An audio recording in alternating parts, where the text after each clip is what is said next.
Tentara Goa dan pasukan VOC di dalam benteng Panakukang bertempur habis-habisan, tidak mau menyerah. Pertempuran berlangsung 2 hari lamanya dengan sengit sekali. Dari kedua belah pihak jatuh banyak korban tewas dan luka-luka.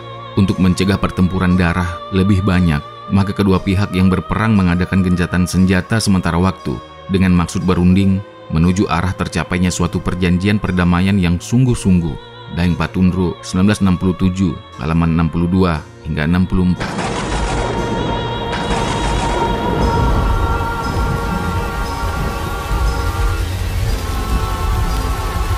Tapi sebelumnya, jangan lupa untuk like, subscribe, dan share channel ini. Juga aktifkan notifikasinya agar teman-teman bisa mendapatkan info mengenai video lainnya. Selanjutnya, F.W. Staple dalam bukunya Geschiedenis van Nederlands-Indië dengan mengutip dari Corpus Diplomaticum Del 168171 menyatakan bahwa Raja Goa meminta diadakannya gencatan senjata. Van Dam mendesak Sultan Hasanuddin untuk mengirim suatu perutusan ke Batavia dan merumuskan suatu perjanjian perdamaian. Van Dam lalu menjadikan benteng Panakukang sebagai benteng Belanda dan kembali ke Batavia disertai Kareng Popo dengan beberapa orang anggota delegasi lainnya. Di Batavia, Kareng Popo bersama G.G. Maetsukker menandatangani suatu perjanjian. Menurut Corpus Diplomaticum, isi perjanjian itu berbunyi, yang pertama, Makassar tidak boleh campur tangan dalam soal Buton, Maluku, Manado, dan pemberontakan-pemberontakan di daerah Ambon. Yang kedua, tempat itu termasuk Belanda, tidak boleh ditangani oleh orang-orang Makassar. Yang ketiga, orang Portugis dilarang berdagang di Makassar. Yang terakhir, Belanda boleh menetap di Makassar. Benteng Panakukang akan dikembalikan bila syarat-syarat tersebut dipenuhi. Perjanjian itu diratifikasi pada 1 Desember. Jan Barra dan 9 orang pembantunya ditinggalkan oleh Van Dam di Makassar dan menjadi wakil dari VOC. Karena tahun perjanjian ini tidak disebut oleh F.W. Staple, maka besar dugaan jika tahun perjanjian ini pun adalah 1656. Namun Abdul Razak Daeng Patundro menjelaskan bahwa oleh karena terpaksa, maka pada tanggal 1 Desember 1660, barulah Sultan Hasanuddin menandatangani perjanjian tersebut. Setelah perjanjian perdamaian itu diterima oleh kedua belah pihak, Sultan Hasanuddin memerintahkan mangkubuminya, Kareng Karunrung, untuk mempersiapkan segala alat peperangan dan memperbaiki kembali apa yang telah dibinasakan oleh Belanda dalam pertempuran yang lalu. Kemudian, didirikannya sebuah benteng Mariso di sebelah utara benteng Sombaopu. Dibuat juga tembok dan parit yang panjangnya 2,5 mil, mulai dari Binang Beru sampai ke ujung tanah.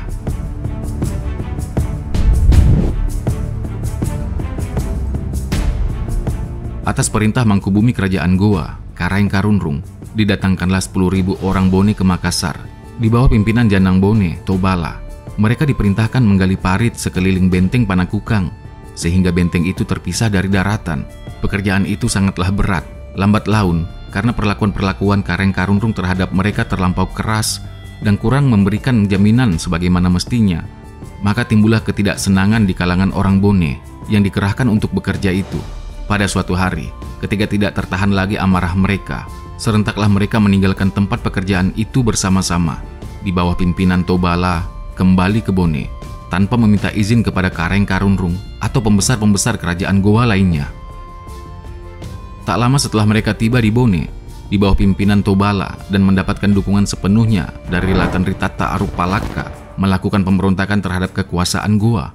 Pemberontakan orang Bone ini mendapat bantuan Raja Sopeng yang bernama Latan Ribali Matin Roe di Datuna. Pemberontakan ini dimulai pada Agustus 1660. Dalam bulan ini juga, Raja Goa mengirim laskar yang kuat ke Bone untuk menumpas pemberontakan itu. Laskar Bone yang bergabung dengan Laskar Sopeng berjumlah 19.000 orang banyaknya. Di bawah pimpinan Latan Ritata, Toerung Arungpalaka, dan Itobala. Mula-mula, pertempuran antara kedua laskar terjadi di Lamuru Bone.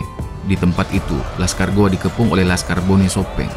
Sementara itu, Laskar Wajo yang memihak Goa menyerbu masuk ke daerah Sopeng untuk memberi bantuan kepada Laskar Goa yang terkepung. Melihat kedatangan laskar bantuan dari Wajo, maka laskar gabungan Bone Sopeng kemudian meninggalkan Lamuru, melepaskan orang Goa dari kepungan. Dengan bekerja sama antara Laskar Goa di bawah pimpinan Kareng Sumanna dan Laskar Wajo, pasukan-pasukan gabungan itu dapat menyerbu masuk ke daerah pertahanan Bone. Pertempuran yang sengit berlangsung di Bone Utara, yaitu di Nampu, Salong, dan Timuru.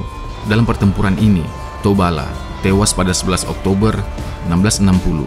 Perlawanan orang Bone dan Sopeng dapat dipatahkan untuk sementara waktu. Latenritata Arupalaka nyaris juga tewas dalam pertempuran itu, tetapi ia berhasil meloloskan diri dari kepungan rapat dan bersembunyi di atas pegunungan Macini Bone.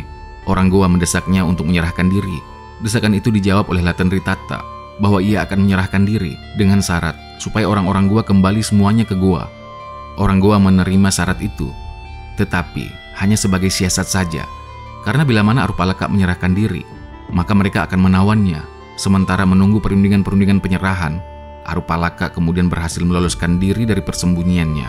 Tidak lama kemudian, Arupalaka muncul kembali dengan pengikutnya yang tidak kurang dari 4.000 orang. Arupalaka memulai perjuangannya untuk membebaskan Bone dari penjajahan Goa dengan pasukannya yang pernah membantu orang Goa memerangi Bone. Tetapi serangan Arupalaka berhasil dipukul mundur oleh orang Wajo.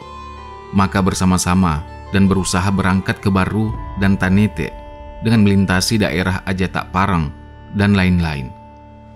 Laskar Goa dengan sekutu-sekutunya mengejar terus kemana Arupalaka pergi. Di Tanete, atas bantuan orang-orang Tanete, Arupalaka bersembunyi di atas bukit beberapa lamanya. Dari tempat persembunyiannya itu, diketahuinya bahwa Laskar selalu membayanginya. Oleh karena itu, ia dengan pasukan-pasukannya yang setia menyusup kembali ke Sopeng, di mana pengaruhnya sudah tertanam. Karena merasa kekuatannya belum cukup untuk melakukan perlawanan besar-besaran terhadap Goa dan sekutu-sekutunya, maka direncanakanlah untuk meninggalkan daratan Sulawesi Selatan. Pada 25 Desember 1660, bersama-sama dengan pengikut-pengikutnya melakukan perembesan ke daerah Bone kembali dan tiba di pantai Palete di Selat Bone. Ditinggalkannya Palete dengan mempergunakan perahu-perahu untuk menyeberang ke Buton untuk menjalani persekutuan dengan Buton. Sementara itu, Datuk Sopeng Latenribali yang membantu pemberontakan Arupalaka kemudian menyerahkan diri kepada Sultan Hasanuddin. Karena dianggap bersalah, Datuk Sopeng ini lalu diasingkan ke Goa. Sultan Hasanuddin berhubung dengan kejadian-kejadian pemberontakan dan dapatnya Arupalaka meloloskan diri ke Buton, merasa prihatin sekali, sehingga Baginda dengan segala daya upaya mengusahakan agar Arupalaka dapat kembali untuk membina persekutuan yang lebih kuat untuk menghadapi ancaman-ancaman Belanda yang semakin terasa beratnya. Oleh karena itu, sebagai usaha terakhir, Sultan Hasanuddin kemudian mengutus orang kepercayaannya ke Buton menemui Sultan Buton agar mengajak Arupalaka bersama-sama pengikutnya untuk menghentikan usaha perlawanannya. Sultan Buton tak dapat memenuhi harapan Sultan Hasanuddin karena Arupalaka tak mungkin lagi terbujuk. Mengingat kemungkinan-kemungkinan bahwa dia dan pengikut-pengikutnya akan tetap mengalami perlakuan-perlakuan sebagai orang-orang jajahan oleh pihak yang berkuasa di Goa, seperti yang dialami oleh pengikut-pengikutnya yang menyerahkan diri. Arupalaka bersama pembesar-pembesar kerajaan Sopeng yang setia kepadanya, seperti Arubia, Datuk Pattojo dan Arung Apanang, dengan pasukannya menetap di Buton selama 3 tahun. Arupalaka dengan pengikut-pengikutnya meninggalkan Buton menumpang kapal Belanda, The Lewin, ke Batavia dengan tujuan meminta bantuan Belanda guna membebaskan kerajaan Bone dan Sopeng dari penjajahan Goa. Dia bertekad pada suatu hari kembali ke daratan Sulawesi Selatan dan menaklukkan seluruh kekuasaan Goa. Dalam perjalanan ke Batavia itu, Arupalaka disertai 400 orang pengikut-pengikut pilihannya yang berasal dari Bone dan Sopeng. Kedatangan Arupalaka di Batavia disambut gembira oleh Belanda. Kepada Arupalaka dan pengikutnya, Belanda menyerahkan perkampungan yang dinamakan Angke dekat kota Batavia untuk ditinggali selama Arupalaka berada di sana. Belanda merencanakan untuk mempergunakan Arupalaka sebagai sekutu untuk memberikan pukulan terakhir kepada kerajaan Goa Talo yang dianggap oleh Belanda sebagai pangkalan penyelundup dan otoritas Belanda. Apa yang dikhawatirkan oleh Sultan Hasanuddin bahwa Arupalaka akhirnya terpaksa menyeberang ke pihak Belanda untuk meminta bantuan dan bersama-sama dengan Belanda itu akan melakukan serangan besar-besaran terhadap Goa telah menjadi kenyataan yang harus dihadapi oleh beliau dengan tekad yang bulat.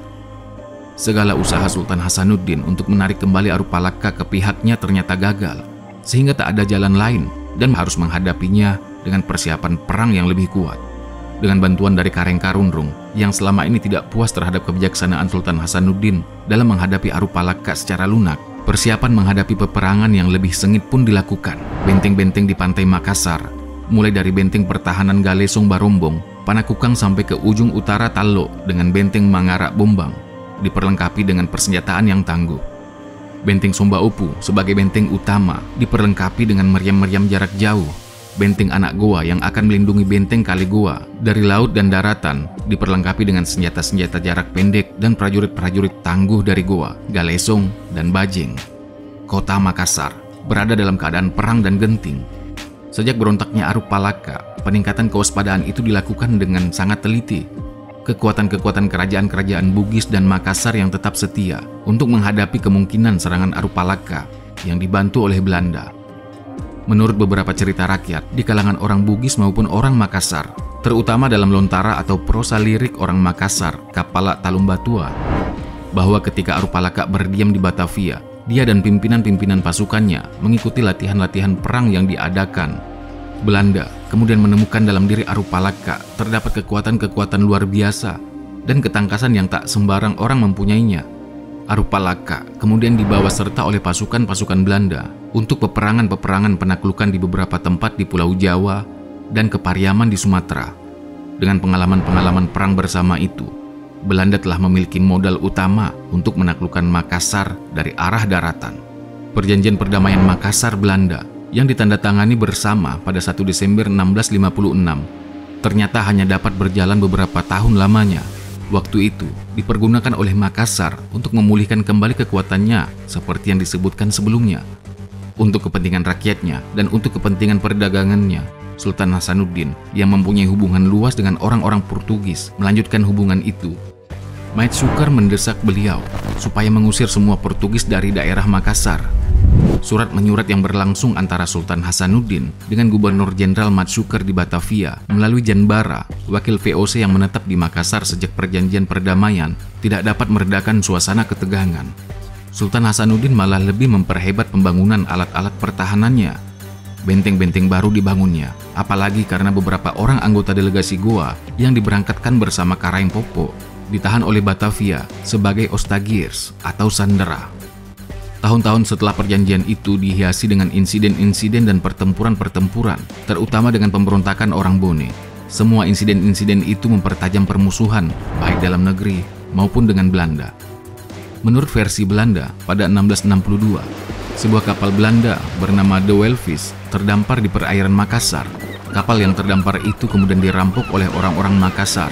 16 pucuk meriam jatuh ke tangan seorang Rijksroten atau pembesar kerajaan dan tidak mau mengembalikannya. Menurut versi Makassar, pada 1661 ada sebuah kapal Belanda bernama De Walvis memasuki batas perairan Makassar tanpa pemberitahuan lebih dulu. Kapal kemudian disergap oleh kapal-kapal pegawai pantai kerajaan Goa di perairan Makassar. Karena tak mengetahui letak-letak dan lekuk-lekuk pertahanan pantai, kapal Belanda itu akhirnya terkandas.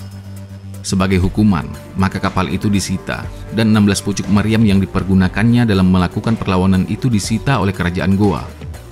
Belanda menuntut agar pihak Makassar menyerahkan kembali barang-barang sitaan itu, termasuk 16 pucuk meriam.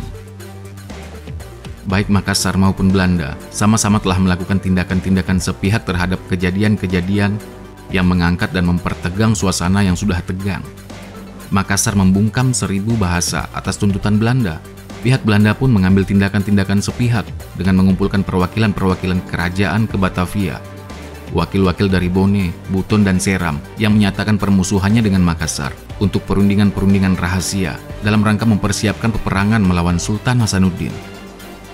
Pada 1664, Sultan Ternate menyerahkan kembali Pulau Pansiano atau Muna kepada Sultan Buton dengan tidak setahu dan persetujuan lebih dahulu dari Makassar. Sedangkan menurut orang Goa, pulau itu masih kepunyaan Goa. Karena Sultan Ternate dan Sultan Buton telah menjadi sekutu Belanda, maka sudah pastilah penyerahan Pulau Muna diatur oleh Belanda untuk menambah keruh keadaan.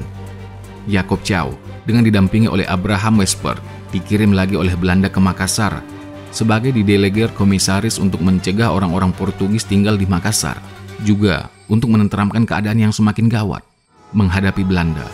Sultan Hasanuddin tetap bersikap konsilian atau lunak dan meminta kepada orang-orang Belanda supaya jangan menganak emaskan orang-orang Bone, Buton, dan Seram. Yang dimaksud oleh beliau itu tentulah Aruk Palaka dari Bone dan Jacob van Manipa dari Seram.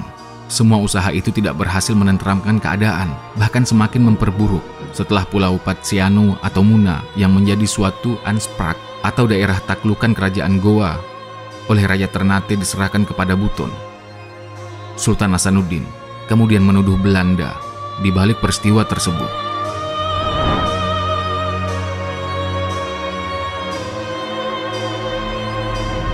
Sampai di sini catatan kaki kita kali ini. Jangan lupa di-subscribe ya teman-teman, agar semakin banyak video-video yang akan kita produksi. Dalam kolom komentar kalian bisa memberikan masukan tentang video ini, atau memberikan masukan tentang tema video kita selanjutnya. Nah, silakan di-share sebanyak-banyaknya, karena berbagi itu indah.